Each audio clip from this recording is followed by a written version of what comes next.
बड़ी तादाद में खासकर मुर्शिदाबाद और मालदा के इलाकों में और जहां जहां पर भाजपा को जिताने की, मैं साफ बातें कह रहा हूं, भाजपा को जिताने की कोशिश करी जा रही है, वहां पर मुस्लिम समुदाय के नामों को बड़ी संख्या में निशाना बनाया गया है। मालदा में, मुर्शिदाबाद में, नंदीग्राम में, 24 परगना में।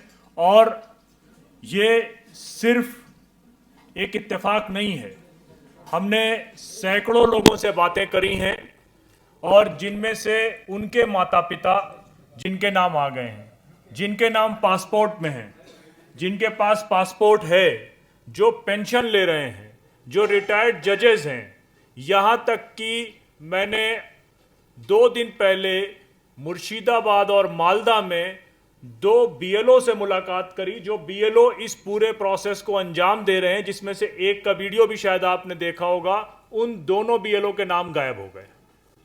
तो ये सिर्फ इत्तेफाक नहीं हो सकता।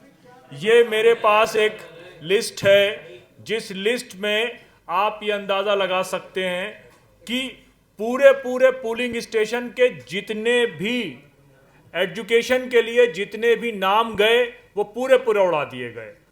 शमशेरगंज 56 असेंबली पार्लियामेंट्री कॉन्स्टिट्यूएंसी है। उस पार्लियामेंट्री कॉन्स्टिट्यूएंसी में कृष्णा सबाना स्मृति स्कूल जो है, वहां का जो पोलिंग स्टेशन है, उसमें 534 लोगों के नाम जो है वो दोबारा अप्लाई किए गए एडजुडिकेशन के लिए, और अप्रूव कितने हुए? 0, यानी कि पूरा पोलिंग स्टेशन उड़ा दिया गया। या विद्यासागर श्रीमती स्कूल एक पोलिंग स्टेशन का नाम है, कोई हवाई बातें इसमें नहीं है, डेटा के साथ बात है। विद्यासागर श्रीमती स्कूल में 51 नाम गए, सारे के सारे उड़ा दिए गए। 536 नाम गए, 6 नाम बचाए गए, बाकी सारे उड़ा दिए गए। तो ये पूरा डिटेल। या दिघारी हाई स्कूल है, वहां पर 104 नाम एजुकेशन के लिए गए और सारे के सारे नाम उड़ा दिए गए, 100% डिलीशन। या एक लिस्ट है 101 से लेकर 109 तक जितने पोलिंग स्टेशंस हैं, उनमें डिलीशन कितना है? 98.2, 98.8, 98.7, 97.4, 98.9, 96.8, 96.9, फिर 100%। और वो जहां जहां से 100% लोगों के नाम उड़ाए गए हैं या 96% लोगों के नाम उड़ाए गए हैं, वो सड़कों पर बैठे हुए हैं, सड़क किनारे बैठे हुए हैं, रो रहे हैं, मीडिया वालों से बात कर रहे हैं। और वो ये बात कर रहे हैं कि इस पूरे प्रोसेस में बर्डन ऑफ प्रूफ सरकार का होता था, सरकार हमारे नाम शामिल करती थी। सरकार जो है वो राइट टू फूड के तौर पर फेल कर गई। हम 2 रोटी खा नहीं पा रहे, हम भूखे सो रहे हैं, उस पर सरकार फेल कर गई। सरकार राइट टू एजुकेशन के तौर पर फेल कर गई, हमको एजुकेशन नहीं दे सकी। अब सरकार ने जो बेसिक हमारी एक सिटीजनशिप की आइडेंटिटी थी कि हमें राइट टू वोट था, वो भी सरकार हमारा खत्म करना चाहती है और टैक्टफुली उन इलाकों से खत्म करना चाहती है जहां पर एक पर्टिकुलर कम्युनिटी के वोट, माइनॉरिटी कम्युनिटी के वोट ज्यादा हैं। अब जाहिर सी बात है कि जब ये सारे मामले एक बनाए हुए ट्रिब्यूनल के जरिए रिजेक्ट कर दिए गए हैं, तो अब इनकी सुनवाइयां हाईकोर्ट करेगा। तो जिन महिलाओं के आपने वीडियो देखे, जिन लोगों से आपने बातें सुनी, जो 2 वक्त की रोटी नहीं खा पा रहे हैं, जिनकी माहाना इनकम 5,000 से 6,000 रुपए के बीच में है, वो बीड़ी बनाने का काम करते हैं, तो आप ये अंदाजा लगाएं कि उनमें से कितने लोग ऐसे होंगे कि जो हाई कोर्ट जाकर अपने वोटिंग के राइट को दोबारा लेकर आएंगे। और इसमें कोई जो है वो ऐसा नहीं है कि सिर्फ हवाबाजी हुई हो। जिस इलाके से भाजपा के सबसे बड़े नेता चुनाव लड़ेंगे, वहां पर डेटा कहता है कि 87.9% जो है वहां पर से मुसलमानों को रिमूव किया गया है। 87.9% जो लिस्ट आई है उसमें मुसलमान है। पूरे जो बंगाल की लिस्ट है उसको अगर कंप्रेस किया जाए तो जो दो सबसे बड़े इलाके मालदा और मुर्शिदाबाद है वहां से नाम उड़ाए गए हैं। एक विधानसभा से 90,000। मौसम नूर अभी बोलेंगी, वो अपने नॉमिनेशन के लिए गई हुई हैं। मौसम नूर ने बताया कि मेरी पुरानी जो पार्लियामेंट्री कॉन्स्टिट्यूएंसी थी उसमें 4 लाख लोगों के नाम गायब हैं। मैं जिस असेंबली से इलेक्शन लड़ रही हूं उससे 90,000 लोगों के नाम गायब हैं। और अफसोस की बात है, इस लोकतंत्र में इस बात का अफसोस है कि पहले ये हमसे ये पूछा जाता है कि वो लोग प्रदर्शन क्यों नहीं कर रहे जिनके नाम काटे गए हैं, वो लोग प्रोटेस्ट क्यों नहीं कर रहे हैं जिनके नाम काटे गए हैं।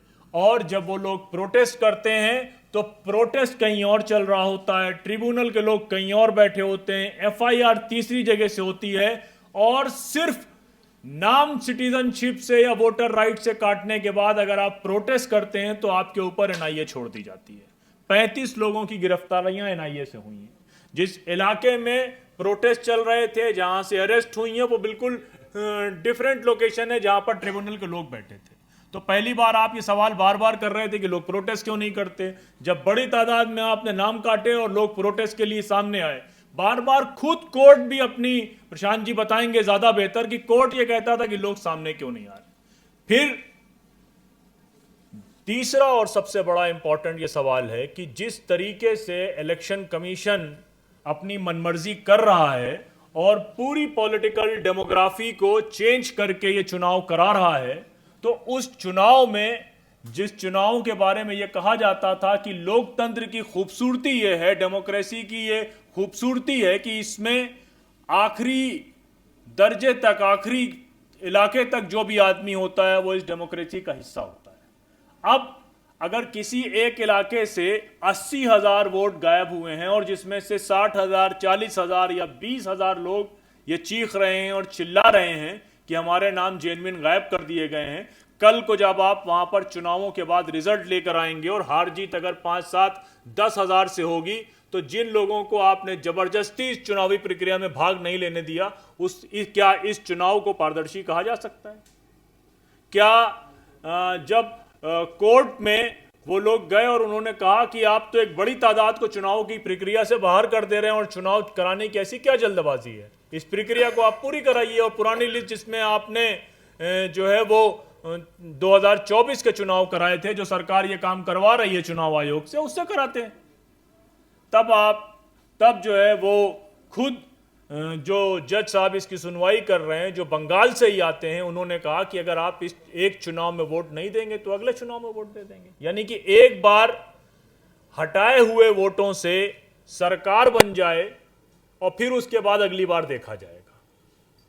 तो इससे तो यही समझ में आता है कि जो कुछ लोग अपने आर्टिकल्स में लिख रहे हैं कि एसआईआर स्पेशल इंटेंसिव रिवीजन नहीं है, बल्कि ये एक स्पेशल इंटेंसिव डिलीशन है, और वो डिलीशन सेलेक्टेड पोलिंग स्टेशंस में है, सेलेक्टेड कॉन्स्टिट्यूएंसीज में है और सेलेक्टेड एरिया में है, जहां पर लोग मौजूद हैं, अपने पासपोर्ट्स दिखा रहे हैं, अपनी गवर्नमेंट जॉब के बारे में बात बता रहे हैं, अपने जज होने का बता रहे हैं, अपने बीएलओ होने का बता रहे हैं, अपने परिवार के सारे लोगों के होने का नाम बता रहे हैं, लेकिन उसके बावजूद भी उनके नाम हटा दिए जा रहे हैं।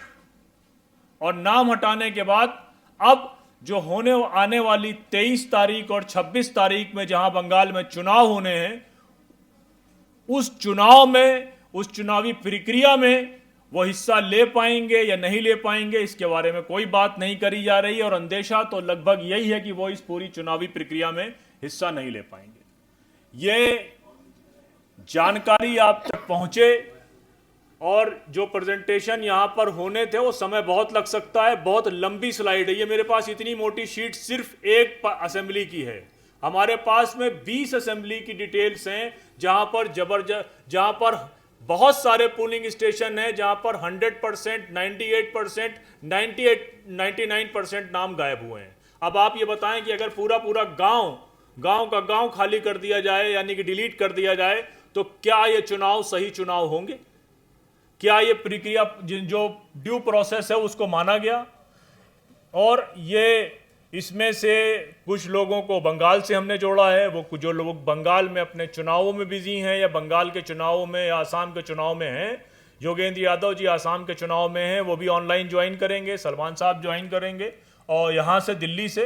तो कोशिश ये थी कि जो बातचीत एसआईआर में अचानक से बंद हो गई है और बिहार और बाकी जगह के एसआईआर के बाद बंगाल के एसआईआर में सिर्फ ये बात कही जा रही है कि हाँ बहुत जगह नाम गए हैं, वहां भी चले गए हैं, लेकिन बंगाल में लोग खड़े होकर चीख रहे हैं, चिल्ला रहे हैं और ये बात कह रहे हैं कि हमारे पास सारे पेपर होने के बावजूद भी हमारा एसआईआर में नाम क्यों शामिल नहीं किया गया।